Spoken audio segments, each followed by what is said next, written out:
د دې د وجې نه علما فرمایي موت العالم ثلمة فی الاسلام، د یو عالم مرګ ګوره دا داسې اسان کار نه دی. ثلمة دا یو خلا ده، یو خالي ځای پاتې کېدل دي.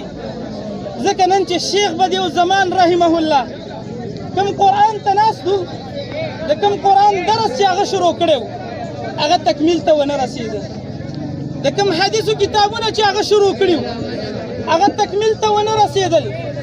د ده دا خلا پوره کول، د ده دا خالي ځای ډکول دا ډېر زور غواړي. دا یو غټه خلا ده، لا یسدها شیء، دا هېڅکله نه ډکېږي. د دې د وجې نه زما محترمو په خپلو علماو باندې د دې نه په دې ژوند کې فایده واخلئ. پس د مرګه چې موږ د عالم په جنازه کې راټولېږو او خفګان او افسوس کوو، د دې نه بهتره نه ده چې موږ په ژوند کې د هغه نه فایده واخلو. پس د عالم نه چې موږ عالم پسې خفګان کوو، د دې نه غوره نه ده چې موږ د دې عالم درس ته کښېنو.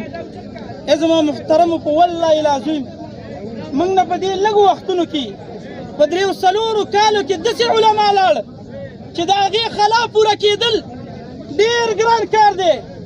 څوک به پوره کړي د شیخ سردار ولی رحمه الله دا خلا، څوک به پوره کړي د شیخ عبدالحمید رحمتي رحمه الله دا خلا، څوک به پوره کړي د شیخ بدیع الزمان رحمه الله دا خلا. موږ به د هر عالم په تلو باندې دغه شانتې اوښکې توی کوو، ولې په دې ژوند کې د هغوی قدر نه کوو؟